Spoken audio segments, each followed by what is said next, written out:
Hello, Cancer, to another timeless love variant reading where we discuss however love may be absent or present in your life, however the story may unfold, or you may just be here to see whether or not anything within the storytelling time is yours. Bear in mind and some other detail, I am Master 7th, aka 7th, that reads these energies for you should you want to know who she is, what I'm all about, and what I have to offer. I am a Master Healer that provides remote wellness and or tarot intuitive insights, and details can be found via the link in the description box below. You'll also see various other links on how to navigate this channel or to gain access to my sister channel. For this reading may provide you universal justice should you be here in Cancer being in your Sun rising and or Jupiter position, should it be anywhere else in your chart that you're aware of, or just in general see yourself perhaps gaining something from my sister channel. You may be in search of emotional redemption. The content of both channels are timeless for your viewing pleasure. Bear in mind that this is not a one-to-one reading. This is a general collective insight. Use your discernment to take all of that which is yours and leave the rest behind. All right, Cancer. Let's get into your reading. I felt it. I felt it. All right, starting with the Three of Swords. It's about the heart. First and foremost, the color that we depict the heart to be is not red. When we maybe look at the organ itself, it might have the perspective that it is the color red, but the frequency of the heart chakra is not of the red color.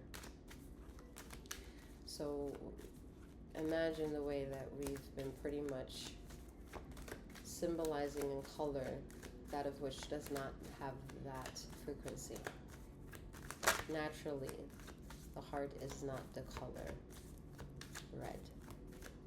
And I think to feel that truth is to feel that resonancy and allowing it to tell a different story permeating through you, and see if it can latch to anything. And if that rings a bell, 222, then you've more or less getting this energy, the Ace of Swords, a version of your truth, but you're not there yet in full acceptance.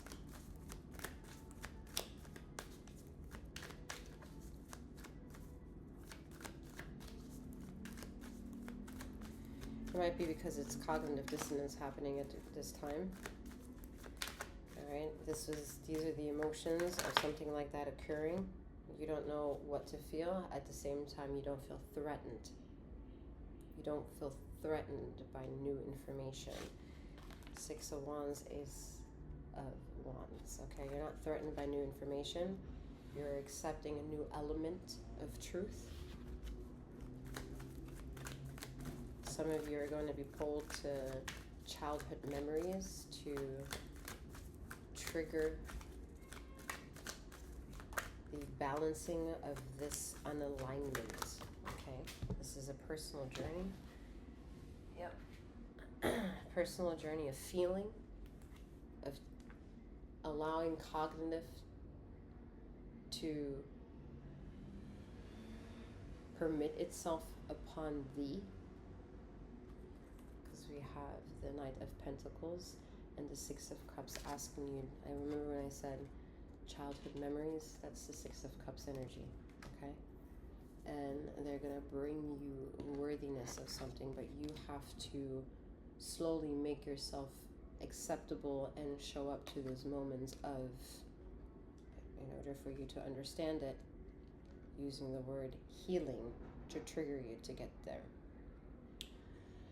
Does that mean you have to now stress out on how to be on the perfect path to healing? No, you would be looking at it wrong. Healing is a term to trigger you, just like it never having existed in your life and now coming to an existence in some way or another. Doesn't devalue what healing is as a resource. It just means it's a resource and you can use it should you feel compelled that you can use the assets of choosing that for you, okay?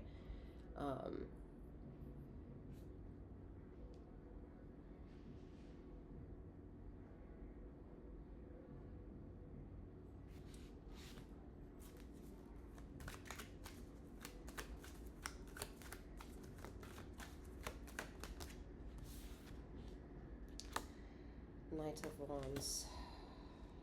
This is the resistance going towards you. This is the cognitive dissonance. These are the people, places, and things that will trigger angst and fury within you.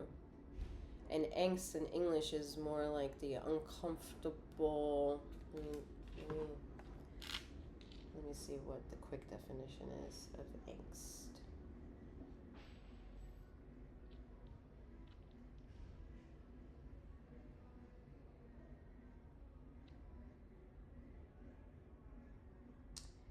A feeling of anxiety and apprehension. Okay. The second one says a feeling of acute but vague anxiety or apprehension, often accompanied by depression, especially philosophical anxiety. The next one is more commonly painful sadness or emotional turmoil as teen angst. In German, angst is like Angst, which is fear. And fear isn't always just anxiety. Maybe anxiety falls easily under fear, but maybe not fear.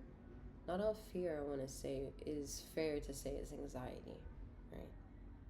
Because sometimes anxiety has been induced by something, and then that something, the outcome of it happening, is a response mechanism to no longer have it from happening. So there's a knowing, and that knowing believes it has known enough to never want to experience that again. So anything similar, it's going to rebel, and that's the trigger. That's nervous energy. However, there are some individual, I think, I would say, at least it's coming out this way, that may be within fear and nothing created it. At least their memory doesn't serve them right, that they remember something occurring for this fear to take place, right? Some people have a fear of height, and it can't be assumed that something tragic happened due to a certain distance, that this person goes into their life thinking, fearing height. I don't think many will come to that, or many, there might be other examples to prove this point. It becomes ambiguous, where the other is more finite and detailed. Yet they can both exemplify their mutual connection towards sharing the same denomination of one way or another, because there's resemblance to be found. It's pretty much in what this whole reading is all about, symbology, right? Doesn't mean you have to now hate yourself and live in fear every time you thought that the heart symbolically is to be red and that you did it wrong, or that you're manifesting it wrong if you were to continue painting it the color red. No. It's to see things for the value of honesty that they are, and on that honesty level, truths are compounded, where anxiety and fear can live under the same denomination, where anxiety is completely separate from fear, yet they may, in one way or another, form a bond. And that more or less also shapes the type of relationships you can have with individuals, starting off with the bond you have with yourself that fluctuates, and then the relationships that may fluctuate externally of self.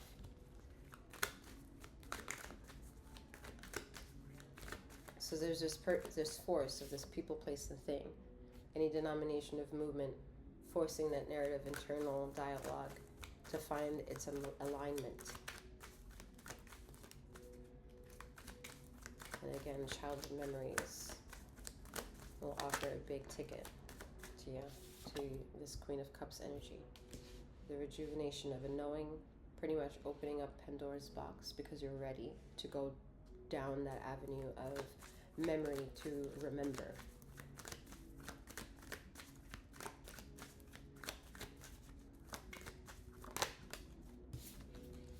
Some of you have past life regressions, and that hasn't yet ended. The lessons of having had past life regressions done has not ended.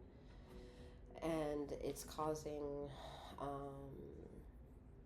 a type of existence that is part of the reason why the reading began with the Three of Swords. However that existence unfolds, however this relationship would to be a personal one for you. Okay, so all that are trials and tribulations that have value, that it doesn't just take 1, 2, or 3 to feel broken. After the first sword, the heart is already broken, right? After the second one, yeah, it's still broken. The third one, yeah, it's still broken. It might actually at this point fall apart. And that's hard to piece together at all times. It's hard to keep that more or less alive and functioning and victorious and being caring and being compassionate and being fruitful. These are hardships in life, yet also at the same time as they're hardships, they say, somehow contradict themselves as also being gratuitous moments at certain points. So maybe time then played a role to accept certain experiences in life, and self-reflection teaches that, flashback teaches that, counseling, therapy, healing teaches those opportunities. So you flush out your negatives, let's put it that way, with memories. You flush yourself with memories to get to remembrance. And Ether is helping with that quest at this time with the Chariot, balancing the pros and cons with both energies here of ancient energies, helping you through this time. This is very like symbolic of like a health symbol, a career, the medicine, holistic measurements, using that methodologies, using that resource, whether that's medical or holistic.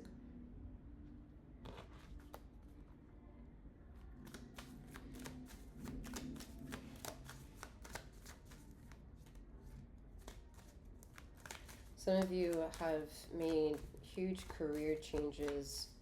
Wow, this has come up for you before. Yeah, Hanged Man. This has come up for you before, where you used a niche such as tarot to help you understand the meaning behind this card, because some of you who understand this message will understand the message for the value of the Hanged Man being what you know what it is. If you don't, this message is not yours. Yet an individual has taken tarot and to try to understand, and more or less became successful, because the mind here is illuminated, it's glowing. It's saying that whatever is to be understood is to be understood. So you understood it, and in a way brought yourself to this position, because at one way you thought you were upside down. So to value this in the upside down is to value it perhaps in only in upside down measurements.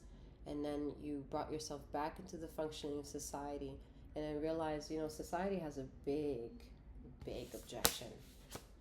Big fucking objection to you maybe using tarot, talking past life regression, talking hypnosis, talking the woo-woo, to blah blah blah, voodoo, hoodoo, like brujeria. Like, they're all afraid of you talking like this.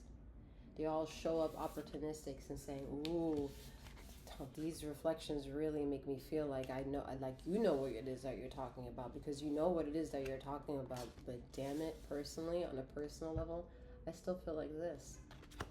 Everyone included.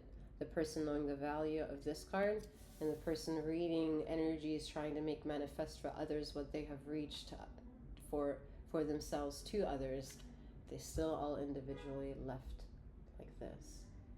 So this person has entered themselves into society and realized, you know what? Something's still off. And so they more or less blame the elephant in the room that's not present in the reading.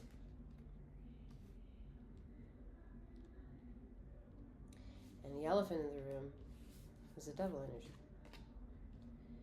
Where in the reading that I do, and the links that you'll see in the description box below for just some disclosure, and Seventh that reads these energies has her own opinion as to what the devil energy is, and the devil energy for me is the ego within the process of emotional intelligence journey that tarot provides. That is the controversial energy that pushes the limit of consciousness to figure out whether or not the ego is representing light or darkness, light and or darkness actually, within any given moment, past, present, and future, that wants to play a game.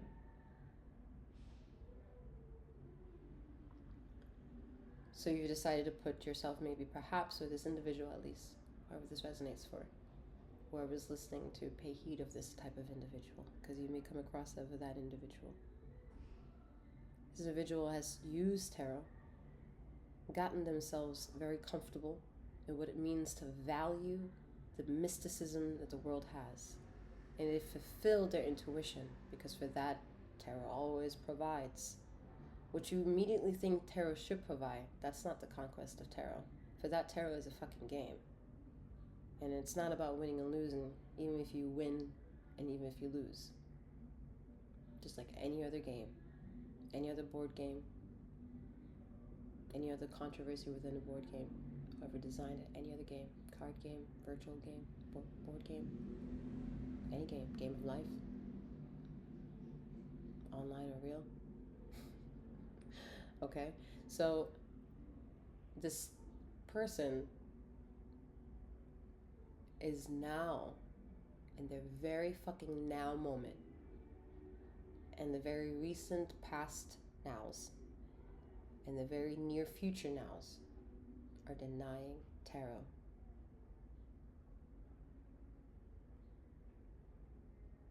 Pretty much because of this, the Knight of Wands energy. That antagonistic energy that was trying to prove the power of what it's coming for you, because you stepping into power is going to automatically wreak havoc to those individuals who don't want to see you or feel comfortable with losing a contender in their vibration. Because this motherfucker is not a king. It's not powerful energies. For anyone who understood the meaning deeply and took it with a grain of salt, which that grain of salt is an ugly one. It's not always delicious. It's not. But what you realize with that grain of salt is that that too shall pass. It gets digested. It's wherever then it lingers and ends up. What's responsible in it getting to that point? Did it flush all the way out of your body? Or did it make itself comfortable somewhere within your skin?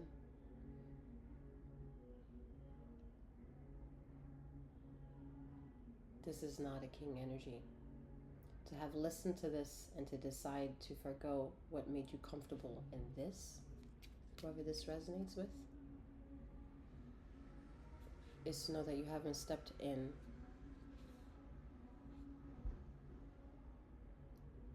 the light while understanding your darkness. You are standing upright in society currently.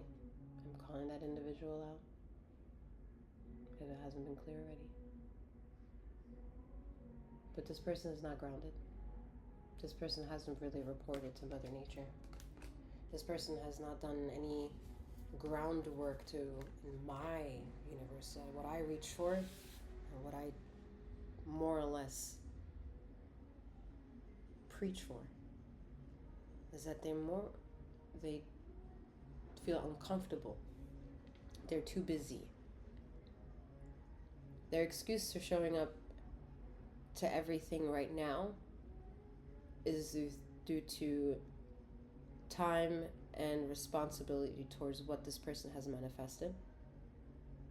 Yet their excuse in that same moment is to not go back to the very place by putting that in the future timeline of responsibility, mind you. The very spot that gave them the power to recognize.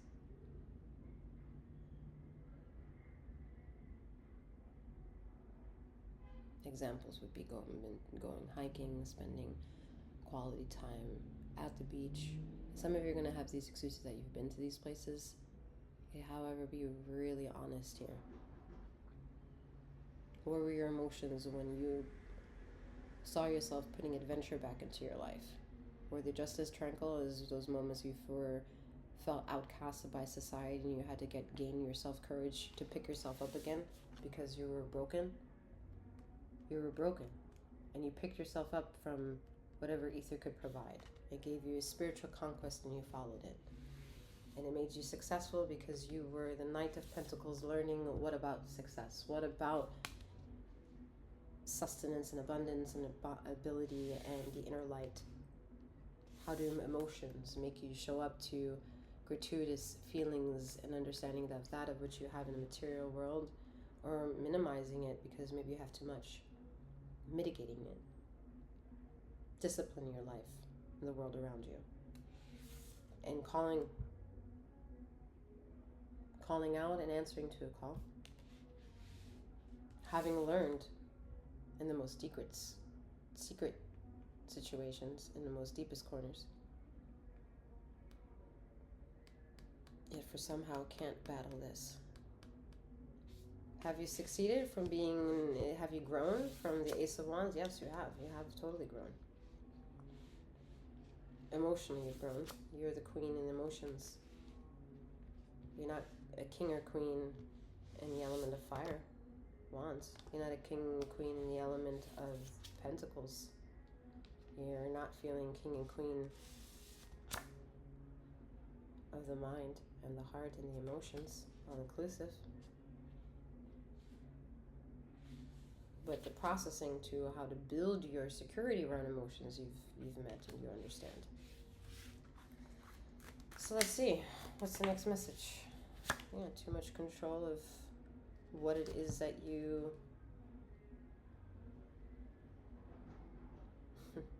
don't want to lose. Too much control on what you don't want to lose.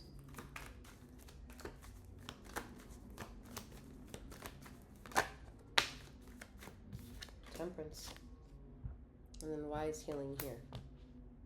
How can you feel so abundant and at the same time feel consumed by the fact that you have too much hold on that which you're actually proud of? Yeah, and here you are, the king. However, not without some growing with the temperance energy, going back to Mother Nature. Not without that. Understanding what gave you that glow in the time of here, and the Hanged Man, where that came from.